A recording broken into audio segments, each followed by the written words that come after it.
Ndabasuhuje nitwa Dizzy Boy w'Abanyarwanda intumwa y'Abanyamusanze. Guys ngufitiye amakuru meza cyane, amakuru y'ingenzi udakwiye kuba wacikwa, kandi amakuru y'umunyamakuru mwiza cyane uzwi hano mu gihugu cy'u Rwanda, umunyamakuru uzwiho kuzamura abantu benshi cyane hano muri sinema nyarwanda. Agura uburyo bwacu burimo gukanda subscribe, udukande like, share, comment ni ibintu byiza cyane. Umunyamakuru Murindahabi Irene uzwi nka Irene yateguje ko agiye kugaragara muri filime y'uruhererekane azakinamo na Inkindi Aisha usanzwe amenyerewe muri sinema nyarwanda.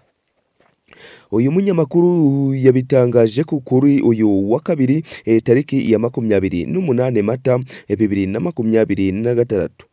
Mu butumwa yanyujije ku mbuga nkoranyambaga buherekejwe n'amafoto, bigaragara ko yafashwe ubwo we na Aisha barimo bakinana filime.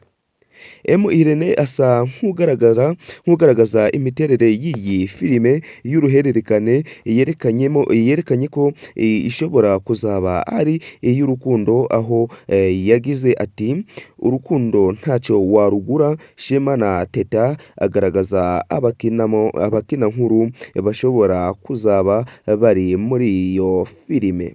Nitwa Dizzy Boy w'Abanyarwanda, mudukande subscribe mubinyujije ku rukuta rwanyu rwa YouTube channel ndetse na TikTok twitwa Urumuri TV 250.